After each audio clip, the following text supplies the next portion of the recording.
And it might also help if I unmute myself. Good evening. I am Pam Batchelor, and I am from the Department of Public Instruction on the Digital Teaching and Learning Division on the home-based team. And I'm excited to welcome you tonight to talk about Canvas. Thank you for taking an hour out of your busy evening to be with us and to explore Canvas. Ashley with the Canvas team is here tonight, and she's going to be talking about announcements, discussions, and conferences. So these webinars are meant for beginning users of Canvas. I will say, though, we do have a lot of content to cover together in an hour. So these webinars are recorded, and you will be able to go back and watch the recording. So if you don't quite catch everything in the first watch, you can go back and rewatch these recordings. So just, I know it's a lot sometimes with Webex to try to have an extra browser open if you're trying to follow along with us. So just give yourself grace and know that the recording and the slide deck for tonight has a lot of great links in it that you will be able to go back and access to get step-by-step instructions for the things that we're going to share tonight. So I am going to start with just a few things about Webex. Webex is our platform that we are going to be using tonight for GoToWebinar and over GoToWebinar, I should say. And so, yes, there is sound tonight. If you are not hearing me, then you need to check your audio in Webex. So in Webex, there is a couple of different options. You can use your computer audio, you can use your audio from your device, or there is even a phone-in number. To change your audio options, you click on the three dots in the Webex panel, and in those three dots, you'll see switch audio method.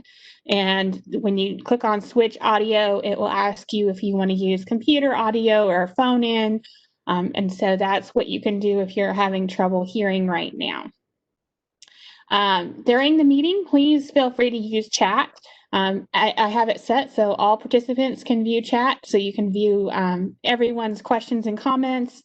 If you do have a private question, you can use Q&A. Q&A can only be seen by panelists, which is me and Ashley, and as well as my colleague, John Mars, who's joined us. So if you would like to send a private question, you can use Q&A. Otherwise, you're welcome to put it in chat.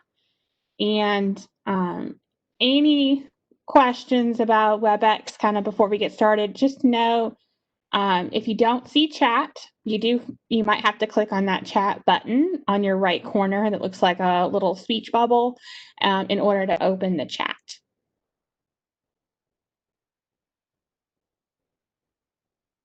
All right, so welcome. We are excited to be with you tonight. I would love it if you would put in the chat a little hello and your name and where you're from, where you're joining us from tonight. So that way we can kind of start building that community. I'll also ask my colleague John to introduce himself since he's joining us tonight.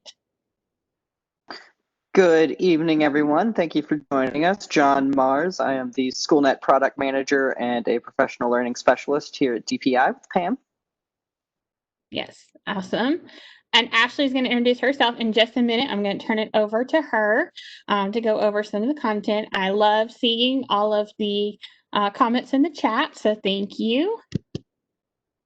I do have a Twitter handle, so if you would like to follow me on Twitter, if you use Twitter, I do tweet out a lot of things about the home-based team and applications, as well as Google. I'm a Google certified trainer, so I share lots of good things about Google. If you'd like to follow me and connect on there, you're welcome to do so. Before I turn it over to Ashley to get started with some of our amazing content for tonight, I just wanted to go over a few CEU questions and clarifications. For your live attendance tonight, Webex is keeping track of who is attending, so there's not a sign-in sheet.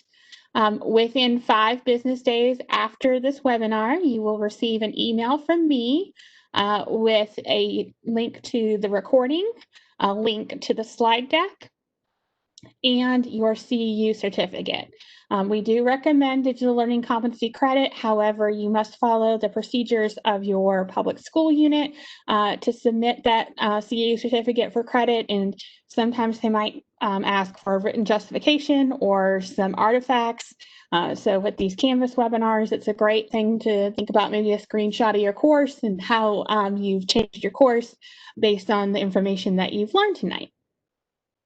Please do give me those 5 business days, because I have a few webinars today and coming up this week, so it'll take me a few days to get those out. And once again, there's no sign-in sheet, so you're good. Webex will track your attendance for you tonight. All right.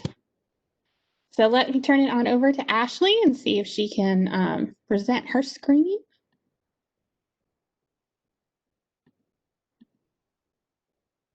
Awesome. I think I'll be able to. Here we go.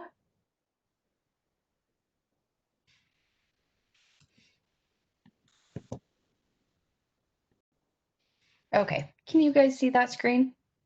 We can. Okay, awesome. Well, everyone, my name is Ashley Bruff and I work for Instructure. I am part of the North Carolina Customer Success team, and I am really excited to be here with you guys to talk about some features in Canvas that I absolutely love.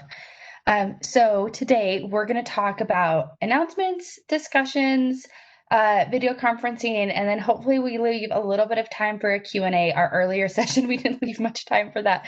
So I'll try to be a little bit more aware of the time today to leave you guys with that at the end, but I'm excited to just go ahead and jump in. So we are going to talk all about Canvas today. So really, I know that a lot of you are pretty new to Canvas, which I think is exciting. It's a fun time. There's a lot of things going on in the world, and Canvas really is here to help you guys. Canvas can be the hub for all of your course content and activities by doing different things like adding instructional resources, media, course assignments. Students will really have access to everything they need to be successful in one place. It's kind of like the one-stop shop. And I talk about, I use that one-stop shop all the time. I think Pam's heard me say it maybe like 3 times today. But it really can be the place where everybody goes to get their assignments, to get, whatever it is you're communicating, all of your announcements, things like that. So we're going to go over a few traditional and maybe some unique ways, hopefully they're unique for you guys, of how you can use things like announcements and discussions to really communicate with and connect with your students. Okay, so like I said, Canvas is that hub, and there are so many ways to connect with your students, but I think some of the very best and easy ways to do that is through announcements, your resources, the calendar, collaborations, discussions.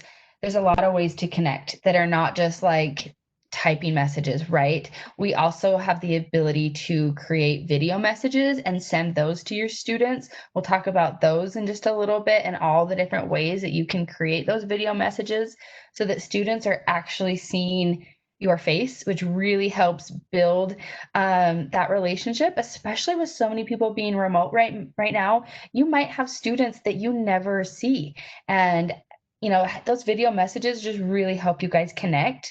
You can also really connect with students through SpeedGrader. And I know you're thinking like, how do we connect with students through SpeedGrader?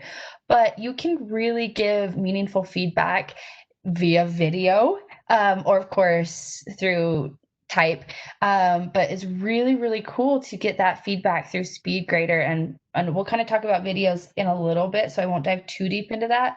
But I just want you guys to know there's definitely more than one way to do things in Canvas, and it's flexible. So that you guys can really use the tool the way that you need to connect with your class. And I think what's fantastic is it can also be that one-stop shop for parents as well. So there's different things, obviously like announcements and discussions and video messaging, but also like using photos and personalizing your courses that really help everyone kind of connect with each other. So we'll hop right into all of it. The first thing we're going to talk about is announcements. So obviously, when you think of an announcement, there's the very traditional sense, right? Like, hey guys, it's Monday, and on Monday we have our, XYZ, or here's your assignment for today, or don't forget about your book report that's due on Wednesday. But you can also do fun little shout outs and celebrations. I know traditionally, especially in like the K-12 world, you might highlight one student a week, right, in the classroom, and maybe they make a little poster with some pictures. They get up in front of the class and they talk about, things that they love, like, hey, my favorite food is pizza, and I love to read, and I love to go camping with my family, stuff like that. You can also do things like that through the daily announcements. And what's really great is that these students can even make little video messages for themselves. And I'll show you how to make an announcement, how to make a video message. But just know that an announcement doesn't have to just be like, hey guys, you've got a quiz today, or your homework is due tomorrow. You really can be very creative with it and highlight students, or even do fun like brain teasers. I know growing up, I had a lot of teachers who every Friday we'd come into class with a brain teaser on the board, and you can do that via an announcement as well. We also, and I know that Pam has thrown the link to this slide deck in the chat a couple times, and again, this will get sent out as well. But there is a testimonial from the NCVPS Teacher of the Year, Sarah Johnson, that talks all about announcements. I would highly recommend that you read that testimonial. I think she does some fun things with announcements and really has positive things to say. So we'll hop in there. Before we do, I want you guys to know that in the slide deck, we do have guides for instructors and students. I'll also show you where to get these guides outside of the slide deck as well. But just know we have guides on basically everything that I'm going to show you today. So I'm going to hop into one of my courses to show you how to create an announcement. I created this course as just a blank, empty course shell. There's absolutely nothing in it, very similar to what you guys get when you first log into Canvas for the first time, right?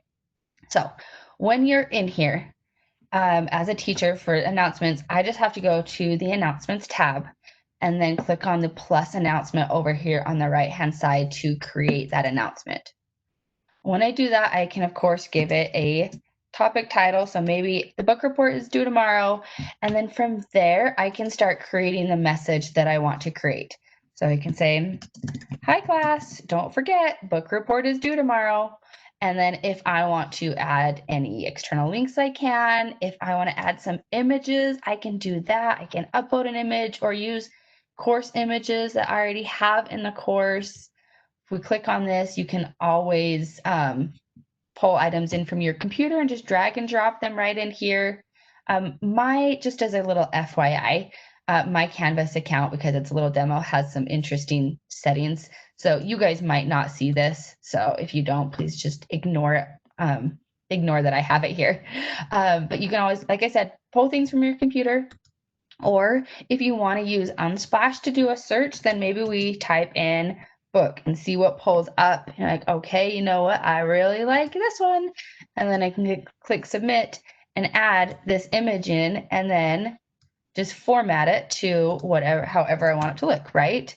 So I can add images in there. I can also, right here, if we click on this drop down, you can see it's a little like play button. This is where you can upload or record media. So if you already have media recorded, then maybe you go to your course or user media, depending on where you've saved it. But if you're recording this for the first time, we can just click on upload record media. Again, if you already have a file, you can drag and drop it here or click to browse, or we can record.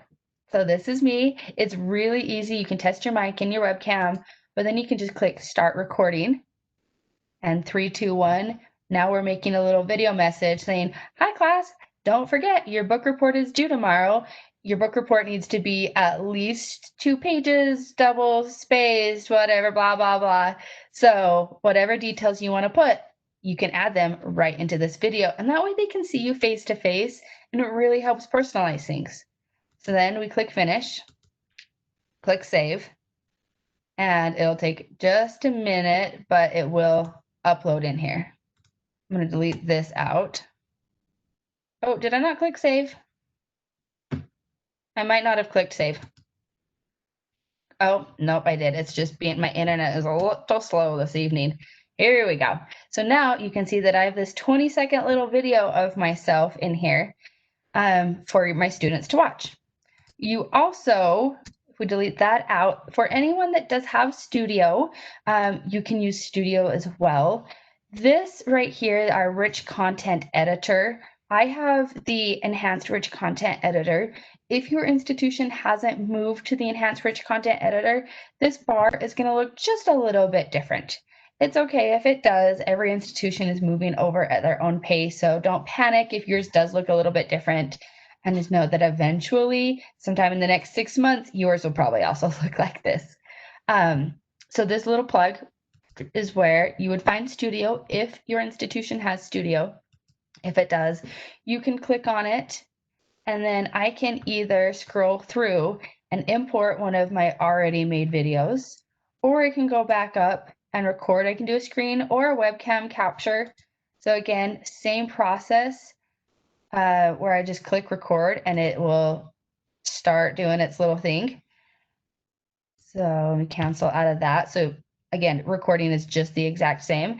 And then I can click it and say, this is the one that I want. I then have options to allow comments on that video or to display a download option if I want to make that available to my students. But essentially I pick that video or I make that video and then I click embed. Okay, so, and then of course you have bullets, you can center things, you can do all the other fun stuff that you can do with any other item that you're making inside a Canvas. So after you've gone through and you've created your little message, maybe it's typed out, maybe there's images, maybe it's a video recording, then I can come in here and decide who I want to see this video. By default, or not this video, this announcement, excuse me, by default, it's going to post to all sections. I know that right now, a lot of you probably have courses that have been cross-listed in. If you've never heard the word cross-listed is where you take 2 courses. So let's say that I am a 7th grade science teacher. And in a typical setting, you know, when we are fully face-to-face, I teach the exact same science class, first period and second period.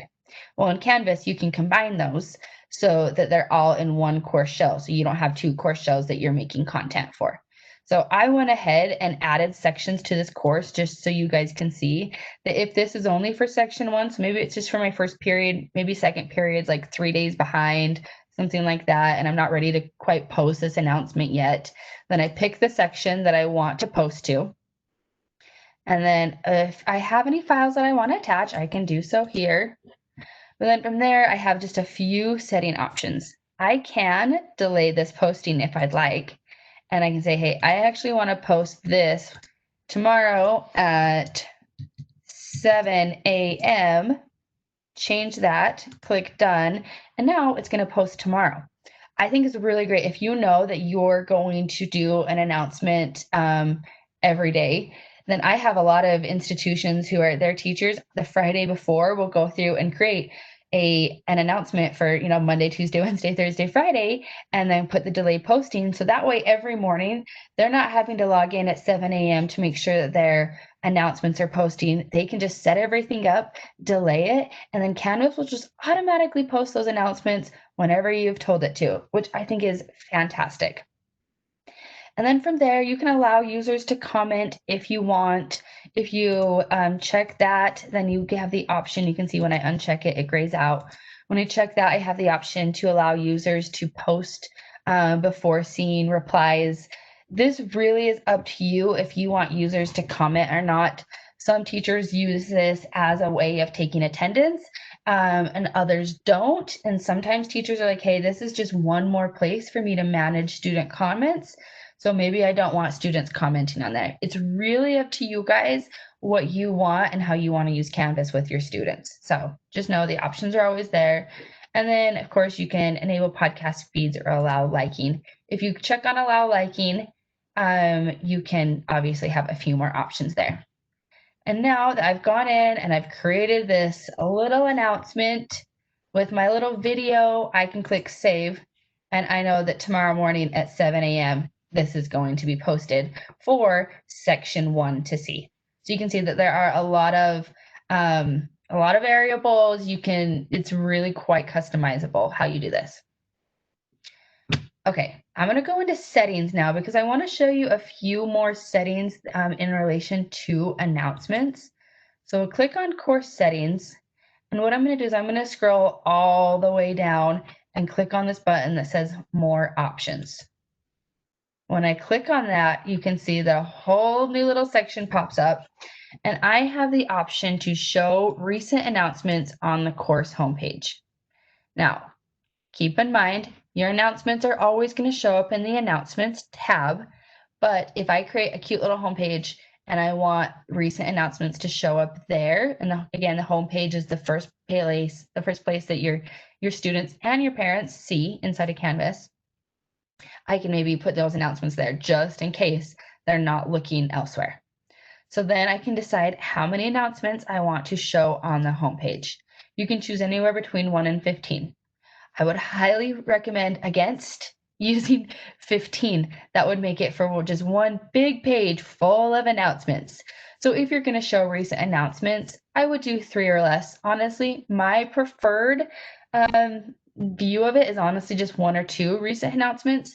And again, I'm just one person, so please take like my actual opinions with a grain of salt. You can, of course, do whatever you'd like, but I personally wouldn't do more than 2 announcements on the homepage because it can sometimes just confuse students and parents when they log in and see all of these announcements and they're like, which ones are relevant? If the parent hasn't logged in for, a week and all of a sudden they go in and they see 5 most recent announcements, they're going to be like, which ones do I even need to pay attention to? And it's a little redundant because, again, you can always go to the announcements tab right here to see all of the past announcements. So then you can do that. You can decide what you want there. You can also, when we set up this announcement, we had the option to disable comments, right? If you know that you never want comments on any announcements for this course ever, you could just come in here and click on that box right there and check it. And that way you don't have to decide if you want them on or off. But if you want that flexibility, then I wouldn't check this one. And then once you've gone in and you've made changes, please, please, please always remember to click on the update course details. If you don't, and you're just like, okay, now I'm going to move on to discussions, it's not going to save what you changed. And it's not going to like give you like this big warning and say, you have unsaved pages. It's going to let you go to that other page. So always click update course details. While I'm on this course details page, I'm going to talk just briefly about discussions real quick, because there are a few settings here as well that we want to address. So, and this will make a little bit more sense probably when we go through how to create a discussion, but you have the option to let students attach files to discussions, to let them create discussion topics, edit or delete their own posts. So that's just something to think about if you want those things turned on or not. Keep in mind if you allow students to edit or delete their own discussion post, if they post something inappropriate, they can, of course, go back and edit or delete that. If you don't have it checked and they post something inappropriate, you as the teacher have the ability to delete it, but it is there and it's a record. So that way you can see who maybe is misbehaving and not. I know ideally students never post anything inappropriate, but you are teachers and I see Pam crossing her fingers. You guys are teachers and you know that even if you tell them, guys, you can't delete this or edit this, I'll see what you post. There's always someone, unfortunately. In an ideal world, that wouldn't happen. But either way, I definitely recommend if you, whether you let them edit, delete or not, let them know and say, hey guys, you cannot edit or delete your posts. So if you post something you shouldn't, I will see it. It kind of maybe will like scare them just a little bit and prevent them from saying anything inappropriate that they shouldn't be saying. Although if you let students edit or delete, I would maybe let them know that as well. It's totally up to you how you want to do these settings, but just know you do have those options. And then again, once we do that, we'll come in and click update course details. Always, always, always save. Okay, so we're going to go back in here. I already showed you all the course settings. There's a screenshot of what I just showed you. Okay, we're going to talk a little bit about video messages before we move on to discussions. Video messages, I just showed you a way to do that with announcements, but that is not the only place that you can do video messages. And I showed you how to do it. It's very, very simple, but you can add video messages to your pages, to your assignments, discussions, quizzes, anywhere that the rich content editor shows, you can add in a video message, and then SpeedGrader as well. I love that you can do video messages for your students in SpeedGrader. You can do video and audio, so you do have that kind of flexibility in SpeedGrader. But I think it's awesome if if I write a paper and I submit it to my teacher, and typically when I see my teacher face-to-face, I get that, face-to-face feedback. If I'm not going to get that, there's still a way for you to provide that through Canvas. You can record yourself saying, hey, Ashley, I loved your paper on XYZ. These are some really great highlights that you hit. For your second draft, I would recommend maybe focusing on this, that, and the other, just to give me that feedback. I think it's really nice to get that, and it just really helps build that connection.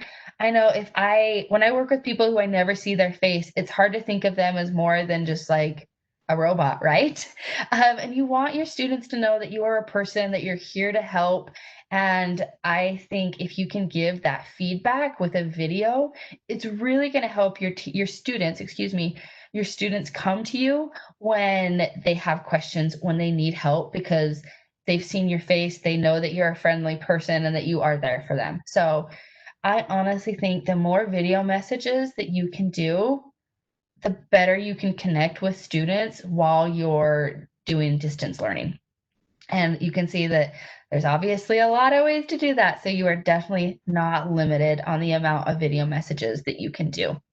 You can also, when you create an assignment, you can create an assignment where students, for their submission, they have to create a video of themselves, which I think is fantastic. So if you're doing maybe like an introductory assignment, you can say, hey, for this assignment, you need to record yourself, a 60-second message telling me your favorite food, your favorite color, and what you love about school, something like that. So that way it goes two ways. You can also get to know them and see their face as well. It's so nice when you can put a face to a name.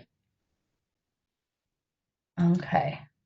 All right. So now we'll talk about discussions. There's a lot of ways to use discussions. And I love that we have a whole list, and I'm constantly learning how other institutions are doing discussions as well, because they're like, the sky is the limit, really. So we have a lot of teachers who use it as like a virtual gallery walk, pros and con discussions, quick checks, things like that. You can also make discussions graded or ungraded, which is fantastic. I'll show you how to set all of that up.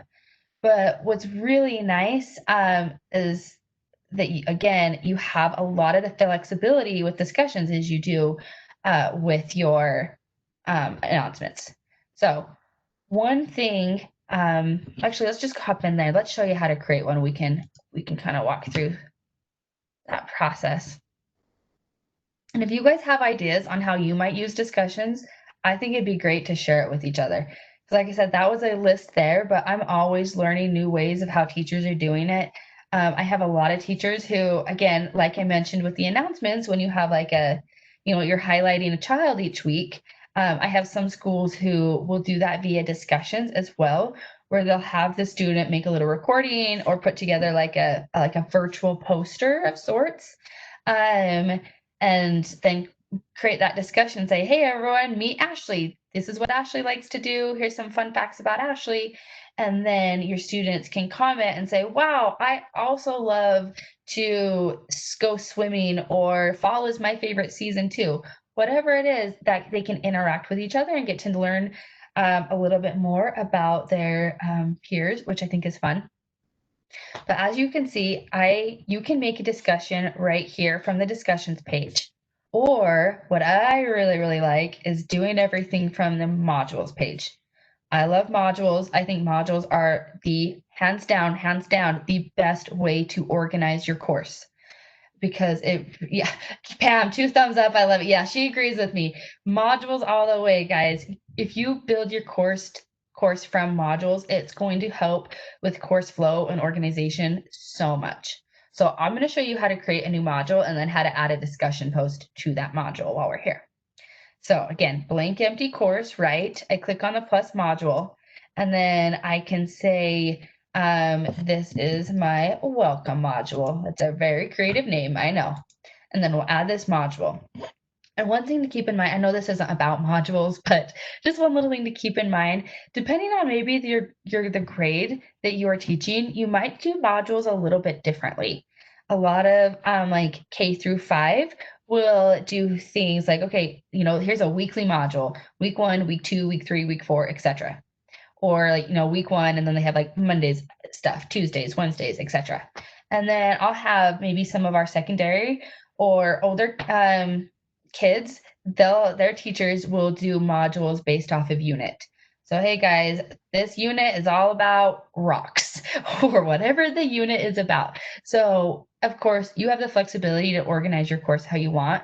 And there are multiple ways to do it. I wouldn't say there's a right or a wrong way. As long as you're using modules and you're organizing things well, you're going to be successful. So I've made this welcome module. Now I want to add a discussion. So once I'm in here, I'm going to click on this plus button. And from the drop down, you can see that we have all the different items that you can add to a module. I'm going to click discussion. And then you can click on new topic and give it a topic name, or I've made one already that said Canvas questions.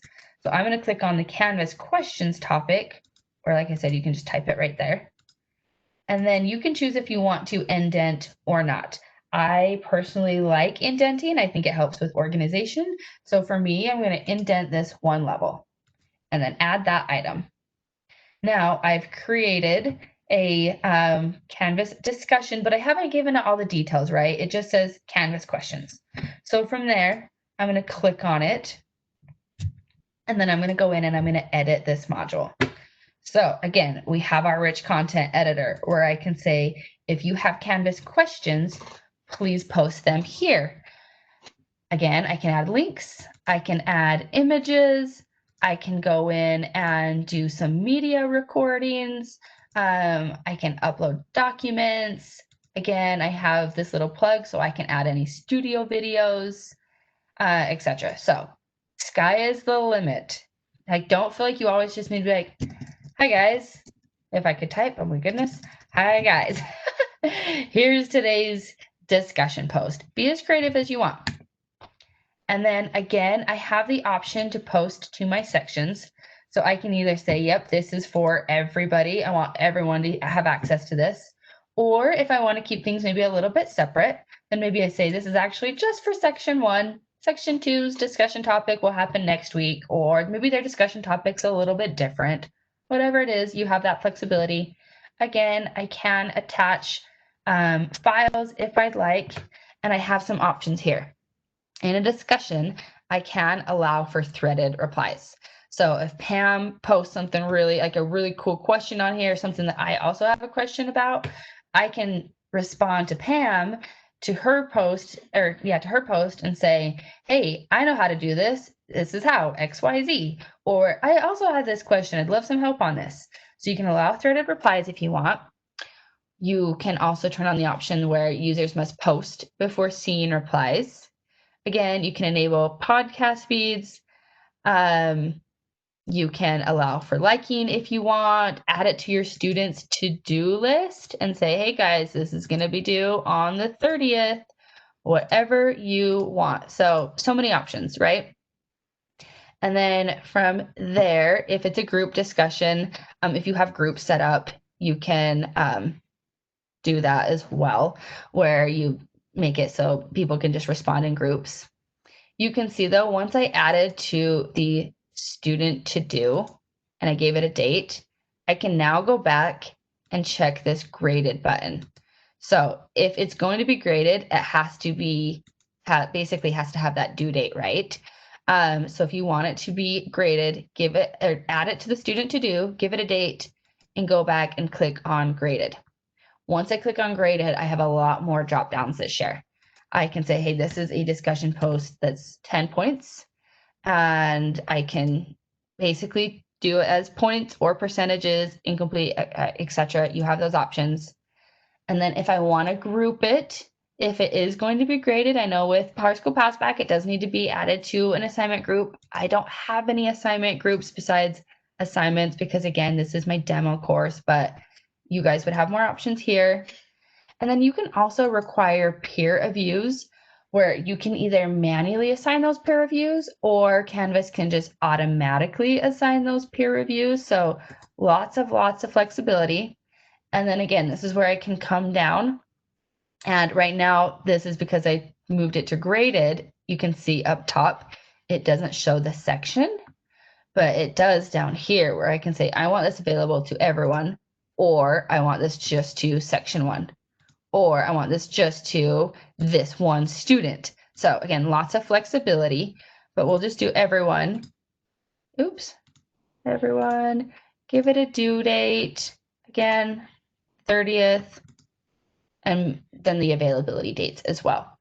If, just so you guys know, if I only assign it to one section, then, and I want different dates, I just have to click on that plus button to add section 2. So that way, if section 1 is a little bit ahead, then I can say, hey, you guys are due on the 30th, and section 2, you guys have until October 1st.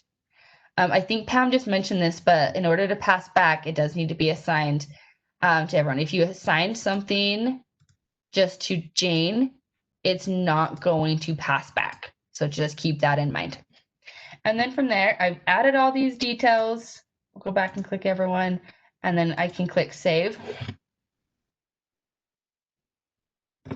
And it's automatically published. So I want to go back and show you guys something while we're on this page. Go back to modules. So you can see that I published my course, right? Or not my course, I apologize. I published my discussion. This is great. But students will not be able to see this published discussion unless I also publish my module. So you can, using this little button right here, if you hover over it, it'll say unpublish.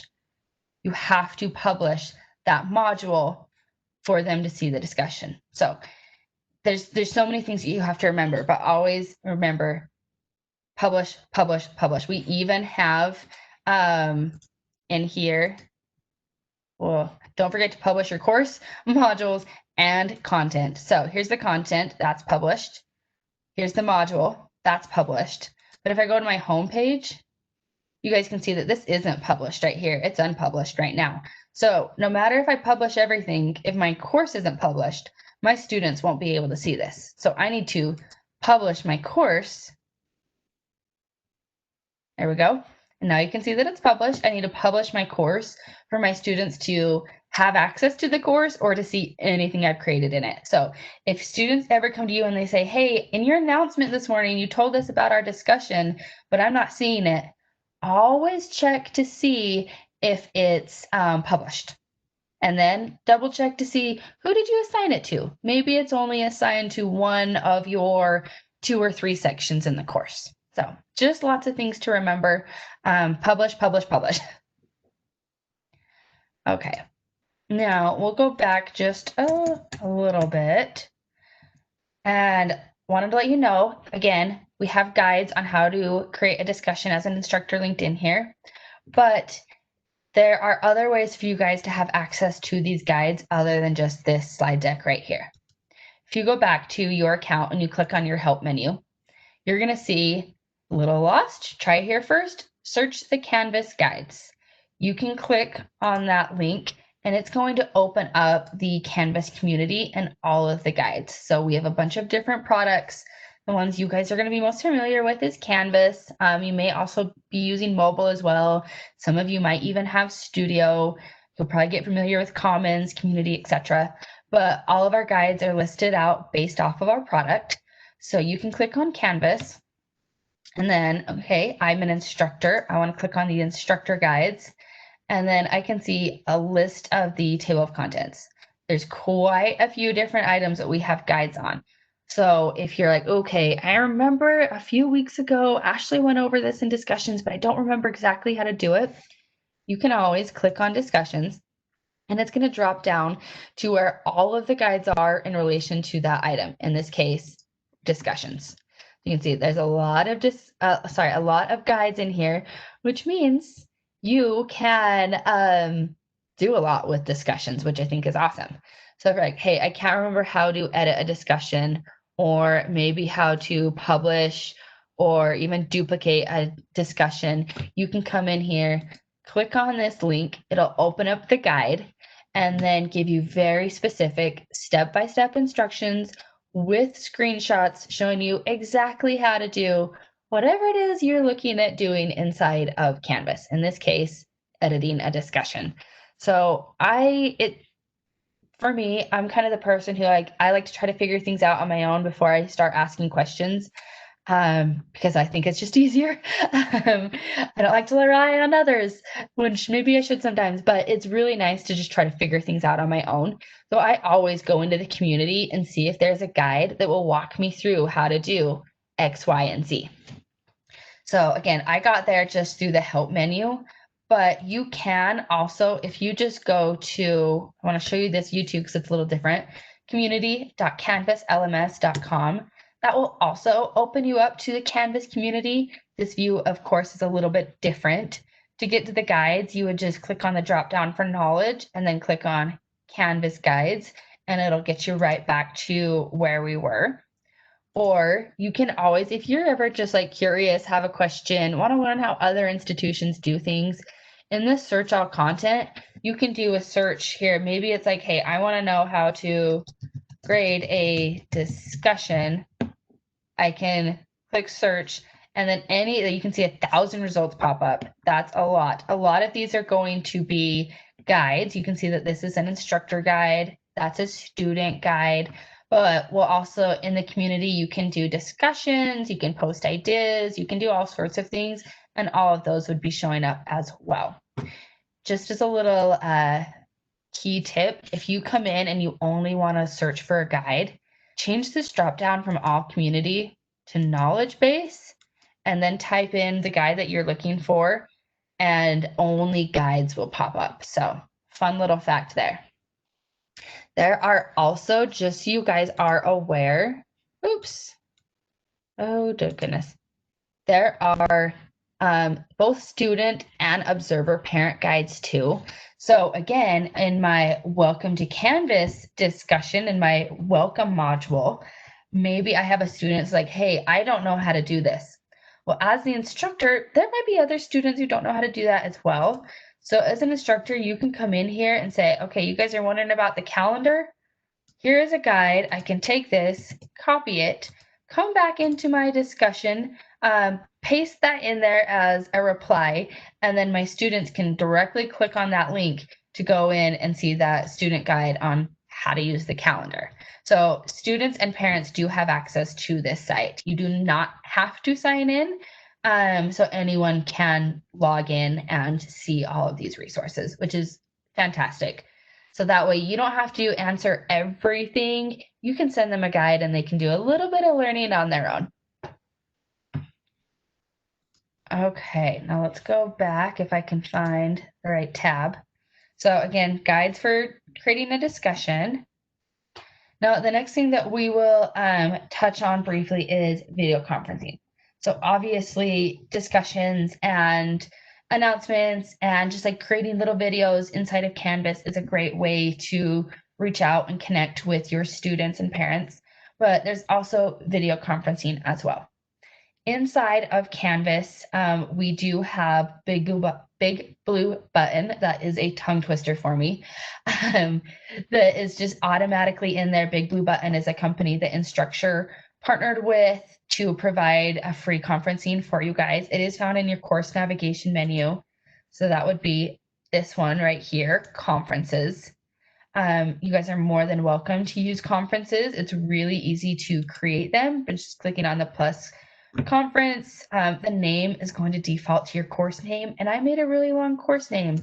So maybe this is a conference on, maybe it's our Monday conference. Maybe we have a conference every Monday. You can go in and create that there. Or if your institution has purchased something like Zoom, or you use Webex, Microsoft Teams, Google Hangout Meets, there's a variety of them. These are kind of our like big four that most of our institutions use. So we provided guides for all of them in here. You'll want to just make sure, you'll want to talk to your district to make sure that you're using the right conferencing tool. So if your district, purchased Zoom for you guys, you probably want to be using Zoom versus Big Blue Button, even though Big Blue Button is included in Canvas. So make sure you're using the one that's approved by your district. But then if you have questions about how to use any of them, all of these are going to link out to guides as well. So if we click on like the Microsoft Team one, for example, it's going to default showing you the how to view Microsoft Team meetings and actual usage. You can see based off of where the cursor is that this is the middle of this page. So if you scroll up, it actually shows you how to add this in. As a teacher, you don't need to know how to do any of this because your district should do that for you. So don't worry about that. What is going to be important for you guys is how to actually use that. And all of these guides walk through how to add in that team meeting or that Zoom link, whatever it is. Some of them, depending on the way that the company built out their conferencing tool, some of them are going to show up over here in the course navigation. Some of them, as you can see from this screenshot, are going to show up in the rich content editor. So this is the old rich content editor. So you can see it looks slightly different from mine, but not too different. Some of them are going to show up here as well. And you can basically add those in like you do anything. So like Microsoft Teams, for example, you can add it into an assignment, a discussion page, a quiz, a classic quiz, or the calendar as well. So depending on the tool, they're all just a little bit different. I do want to show you, because I mentioned that sometimes they show up over here, you can change what is viewed in this list. Some of you might already know that, but if you go to settings and then go to navigation, you can see that everything is just showing up right here. You can completely move this around. So if you're like, hey, I'm building everything out by modules, and after the home page, that's like my, the one-stop shop. Maybe I put modules in second place. Maybe I say, we're not using conferences. So maybe I just drag this down here because the students don't really need to see that. Maybe I'm not using Studio. Maybe I don't want files available. Maybe I want, I don't know, quizzes up here under announcements. You guys really can customize this to make it show however you want it to show for your students. Keep in mind, no matter what you like drag around, you're going to see it all, but your students will only see the items up here. And then over here, you can see there's a little eye with a little slash through it. If there are no pages or no files or no quizzes, they're not going to see that link until you create them. So that's just something to know. If you're like, hey, I moved quizzes all the way up, why isn't it showing? It might be because you haven't built any quizzes yet. And then again, after you have ordered this however you want, always click save, because if you don't, it will not save what you just did. Okay, so let's go back in. Video conferencing is a great way to obviously connect to your students. I would say if your district has an approved tool for conferencing, you guys know you probably miss seeing kids face to face every single day. It's a great way to connect. And it can be hard for students to go a few days without seeing their teacher. I'm sure you guys have all had that struggle in the past couple months. You know that. And it's just a really great way to connect. You can obviously use that to connect one-on-one, or as a class. And if you ever want, you can use the course calendar to add a conference there as well. So I'm going to go back in. I'm going to show you how to do that from the calendar. So maybe I have like a Zoom link that's my personal Zoom link that I use for all of my classes. I can come in here, click on this plus button to create a new event and say, hey, this event is Zoom show and tell. And it's going to be tomorrow from, let's say, change that from 12 p.m. to 1 p.m. And then right in this box in the location, you could add the conferencing link. Just paste that in here. So paste conferencing link here. It's just paste right there. And then you can choose the calendar that you want this to show up on. So maybe this is, again, for my North Carolina course. And then I can click submit. And it will now show up on there. And as a student, or even you as the teacher, tomorrow at 12 p.m., I can come in and click on this and click that link right there. So that's another way to add it. If you don't want to add it in as like an announcement and you want to schedule things out, then add those to the calendar. So lots and lots of ways to use different conferencing tools. Okay, and again, I know you saw this slide because I skipped ahead to it, but don't forget to publish. And then just some topics that our admins have come to us a lot is on, hey, how do students and how do observers do some of these things? So just as an FYI for you guys, we added some student and observer guides on how to create those accounts for the observer, how to pair them, and then some of the mobile guides as well. So if you're getting a lot of parents and students reaching out to you, make sure they know about the guides and feel free to send them these if it's helpful. And then we also have a lot of Canvas training resources. So while I think probably some of you are familiar with, we go back to our course, with the training services portal, which has all of your Canvas training, there is a lot of other training also available to you. So we have linked this getting started quick video. There's a slide deck attached. Again, the training portal, which I just showed you, is available for all staff. And inside of that training portal, there are self-paced courses. There are pre-recorded videos. None of the videos are more than 15 minutes. So if you're like, hey, I really need a quick video on how to use SpeedGrader, go watch that video. It'll tell you everything you need to know in a very short amount of time, which is great because I know you do not have all the time in the world. So feel free to use that training portal. Depending on the training subscription that your district purchased, you might even have access to the live trainings as well. If you do, I would highly recommend taking advantage of as many live trainings as possible. And then we have linked the instructor guides, the mobile guides, the NCC AT online catalog site where they will also post their free resources as well when they have some. We've also posted in here the Canvas and Power Teacher Pro instructions. So if you're wondering about grade passback, this is where you come to figure out how to do that. Oops.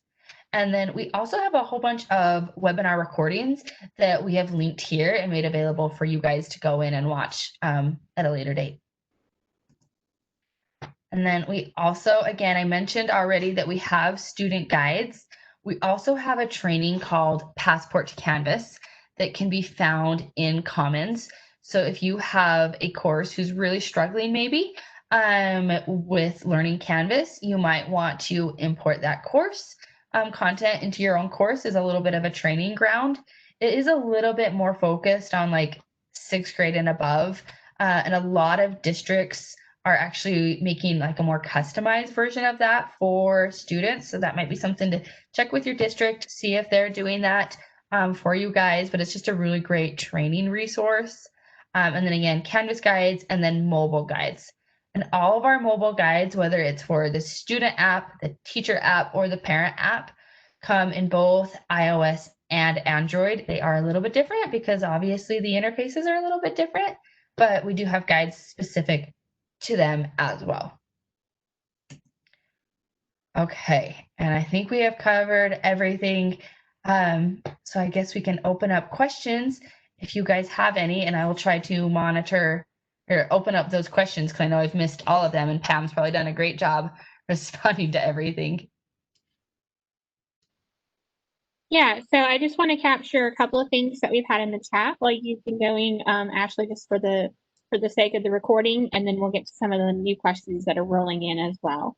So we had a great discussion in chat about modules and how modules are great for organizing content, and that they also are the way where you can require a sequential order for your content. So the only way to set up requirements so that way students, complete module 1 before they go on to module 2 is to use modules. And then also like within that with pages, you can make it so they have to, look at page 1 before they go on to page 2.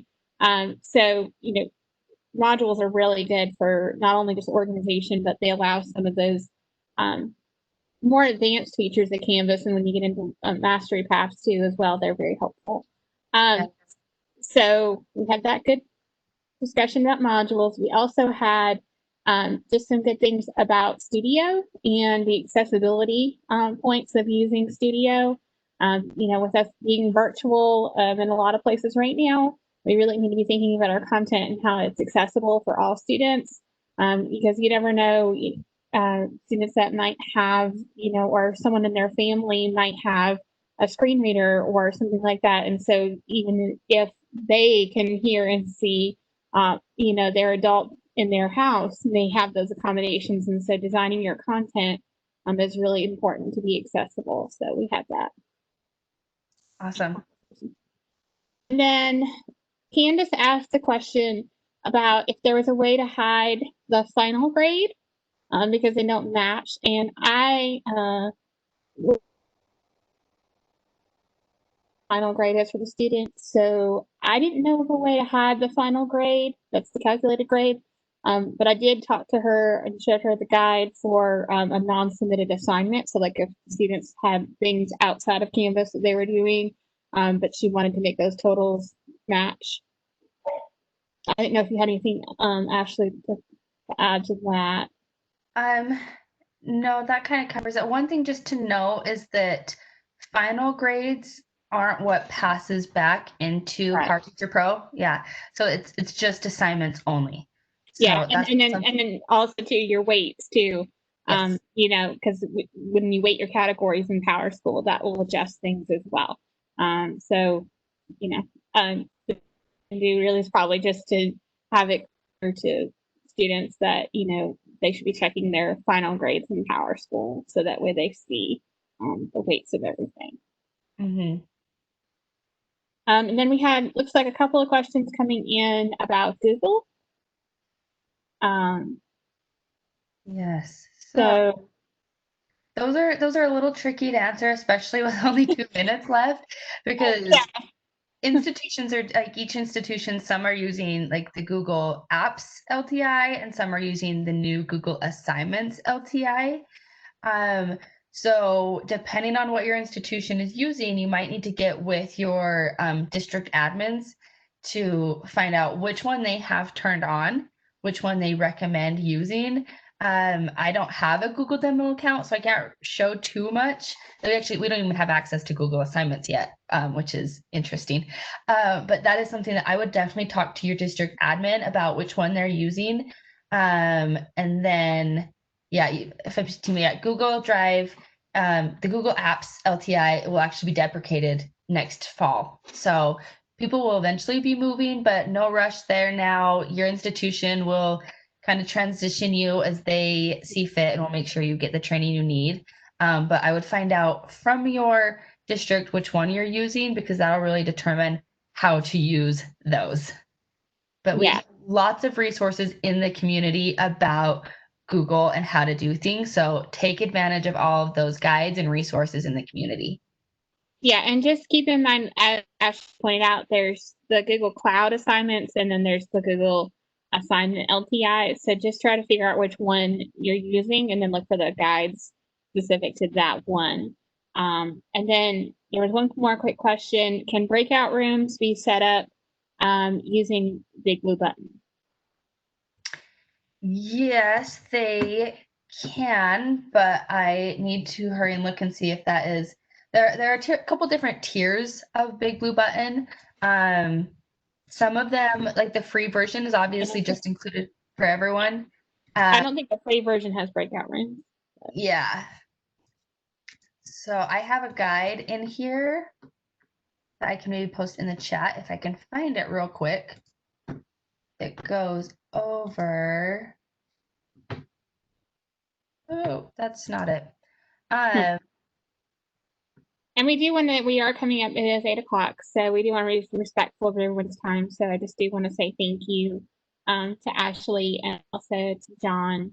And we will have our follow-up email, and I'll include the link to the slide deck and the link to the recording tonight, and anything else that Ashley wants me to include in there, I will. Yeah, awesome. I just threw the link in there since we don't have time to go over it. But that links you to the support for Big Blue Button. It's called Blindside Networks, but feel free to go through that to learn a little bit more of how to do anything.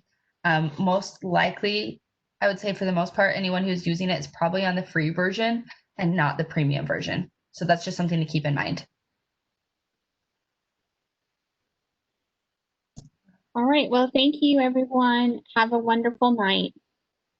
Thanks, guys.